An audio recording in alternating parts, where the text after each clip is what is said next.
Yo, YouTube, what's up with your boy? Sports and Fitness Rant. I'm back, guys. Click that like button. Subscribe to my channel. What's up, y'all? Welcome back, guys. Welcome back, man. Got another great video for you guys today, as usual, man. You guys know the deal on this channel. It's all about setting the record straight, stopping the lies, stopping the narratives, stopping them from rewriting history, man. And in this video, I want to talk briefly about the Chicago Bulls entrance, man. That's right, the iconic Chicago Bulls entrance. You guys know what I'm talking about when they do the starting five, the Chicago Bulls, man. They got that you guys know the entrance, man. We want to talk about real brief in this video, man, because I've been watching, some of these old school Chicago Bulls games, some of these old playoff games recently.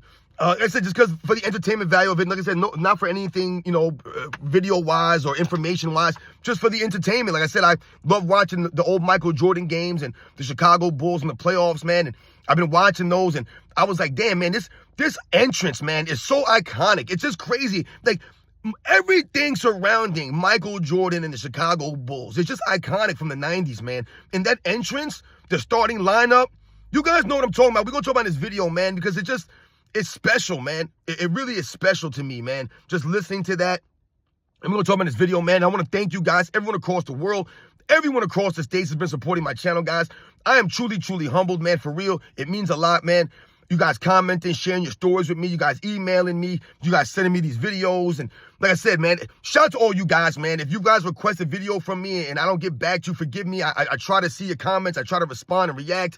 It's hard to do everything off my phone all the time, guys, and juggle, your personal life and things of that nature, man. So forgive me if I don't respond to you guys or get back and do a video that you asking me, man. Forgive me. But shout out to everybody in the membership. Anyone that's donating to my channel, guys, is truly humbling, man. So thank you. And you guys know what to do, man. Turn the volume all the way up. Hit that play button. Remember, these videos are for educational purposes. And let's roll. So, yes, guys, man, excuse me for a second. I wanted to talk briefly about the Michael Jordan Chicago Bulls entrance. Now, you guys know what I'm talking about, man. Right? I did the little theme song. And you guys know that song, man. You know the theme. You know when you hear that that you know it's getting ready to go down. You get the chills. I mean, I get the chills when that whole thing starts going. And now for your Chicago Bulls, and the guy's doing his thing, man. And from North Carolina, 6'6" guard, Michael Jordan, and then they come out. And it's just crazy because the routine was always the same. Right? They did the starting lineup. Michael Jordan was the last one. He would come out, man. The whole team would come to the center. They'd have their hands in there. Michael Jordan would have his words of wisdom, and then they would break the huddle, and then Michael Jordan would get everybody, the starters, a tap on the butt. You guys remember that? He did the same thing every time. He'd give all the guys a tap on the butt, man, a pat on the butt when they break the huddle, right? Getting ready for the game, man. It's just iconic. And these are the things that we're talking about when we talk about Michael Jordan. We talk about the golden era. Right? And we talk about 90s basketball, man. These are things that we're alluding to, man. It's just an iconic time. That's why it's the golden era, man. It was the most popular time of the NBA. And it wasn't, like I said, it wasn't just because of the players themselves. It's because of the way the game was played. Right? It was a balanced game. Balanced. The game is not balanced anymore. What do you have now? It's mostly a three-point shooting. Right? Teams are taking 30, 40 three-pointers now. So essentially, some of these games you watch, one team might shoot 30, 40 threes. They might shoot 30 free throws. It's a free throw and three-point shooting contest. The intensity is not the same. The defensive pressure and effort is not the same. There is no more physicality, right? We get that. The game is not balanced now, right? People don't really post up like that anymore on a consistent basis. You don't have enforcers, right? You don't have these guys that will come down and lay you out when you came down the paint. Right? You ain't got the hustle and the heart, the grit. You don't have it anymore. You don't see it. These guys don't seem to be playing with that love of the game. Right? They just seem to be more concerned with the money, the fame, what they get from the game, not what they can give back to the game. So the game has deteriorated. So when we talk about the golden era of basketball, and we talk about, it's not just the players. It was the way the game was played, the balance of the game. You had three-point specialists. You had guys that could shoot from long range. Guys that had the mid-range games, right? Mid-range games is pretty much non-existent anymore. But you had mid-range games. You had the high flyers. You had the athletes. Even though they'll say those guys were not athletic, you had the athletes out there doing that. You had great coaches that coached, that were coaching players, because players were coachable. So you didn't have just a coach running a pick and roll all game long, or have one guy just dominating the basketball, dribbling all over the court, You had legit point guards, real true point guards, not ball chuckers at the point guard position. You had point guards that their job was to distribute and get the rest of the teammates involved, to be an extension of the coach on the court. This is what you had. I mean, teams were running full court presses, half court traps. You think about the All-Star game. Everything was just better, more balanced. It just seemed brighter, right? And that's what I think about when I think about the Michael Jordan, the Chicago Bulls entrance, man. The icon of it, and really what that means, man. As far as, like I said, the golden era of NBA, these are things that we're alluding to. The Chicago Bulls entrance is more iconic than anything that's been going on in the NBA over the last several seasons now. It's more iconic. Like I said, it gives you the chills when you hear that entrance, that music start going, right? Because you know it's about to go down. Some basketball is about to be played. Real basketball is about to be played.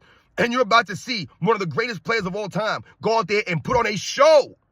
He's going to go out there and give the effort. And he's going to lead his team. So like I said, man, when you see the entrance, you hear the music, you hear them come out, they announce the starting lineup, they bring it into the huddle, right? Everyone comes into the middle, they break the huddle. Michael Jordan gives everybody a tap on the butt. There's no goofy handshakes. There's none of these. You ever see these fools today? These goofy handshakes, these weird dances that they're doing, the way they gyrate their body before games. I'm like, what are these dudes doing? And this is why I say they're not grown men. What grown man is doing that? Is doing this. You know, man, I got a daughter, man. She's 13 years old, right? And, man, I tell you, man, this girl's going to be the death of me, man. I'm telling you right now, I'm not prepared to deal with a teenage girl. I told you, I grew up in a household with all boys, man. There were no girls in my family. None. All boys, man. So I don't even know what I'm going to do. Guys, I'm telling you right now, man, I'm in trouble, man. I'm in big trouble, man. There's a teenage girl, man. I'm in trouble. But she's always trying to get me to do some stupid TikTok dance. And I love my daughter, man. And it has nothing to do with her, and I don't want to do because I don't love her. I'm not doing these stupid dances. And I tell my daughter all the time, stop asking me to do these dances. Your father's not one of these people. I'm not one of those dads that you see on there doing it. And listen, man, I get it. I get it. I'm not doing it, man. I'm not doing it.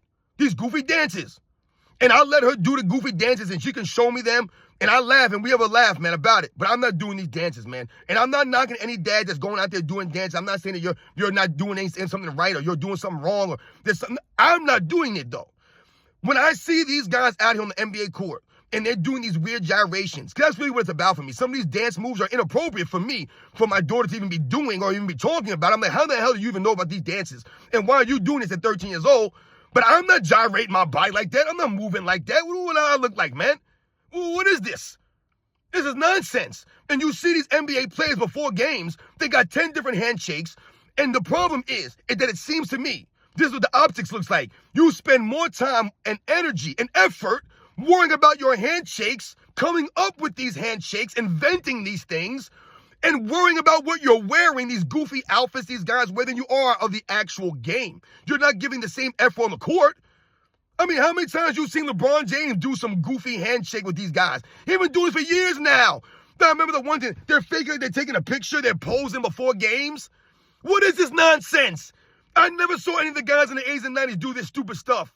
These guys are doing the weirdest handshakes, like I said, the weirdest gyrations, these dance moves, all this nonsense. They're goofing around before the game.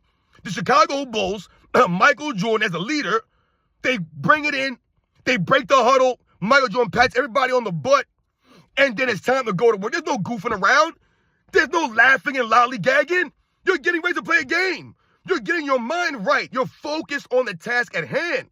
Not these guys so much. These guys, they're out there goofing around, doing whatever they want, laughing and joking, talking about their shoes, right? Talking about the tight pants that they're wearing, talking about the weird outfits that they're wearing that don't nobody want to see them wear. But these guys are so concerned and worried about that stuff because they think they look cool. They got no swag, these guys. No swag. Overall, the NBA is swagless, man. It is swagless. It is. And you guys know that. Come on, man. Look at these dudes, man. So when I was watching the entrance, man, it immediately made me think about these goofy entrances today and these guys today, these teams that have all these weird handshakes and these routines that they do before the games, the dances, the goofy stuff they do. I mean, you had guys doing bottle flips on the sideline in the middle of a game. They're on the bench doing bottle flips. On the bench, this is LeBron James. This is what he's got doing, his teammates doing on the bench of a game, an NBA game. They're doing bottle flips. Like, these are nonsensical things that they're doing. LeBron James is eating on the bench. He's drinking wine. He's coming to the NBA games, drinking alcohol, these guys today. Like, how are you allowed to do that?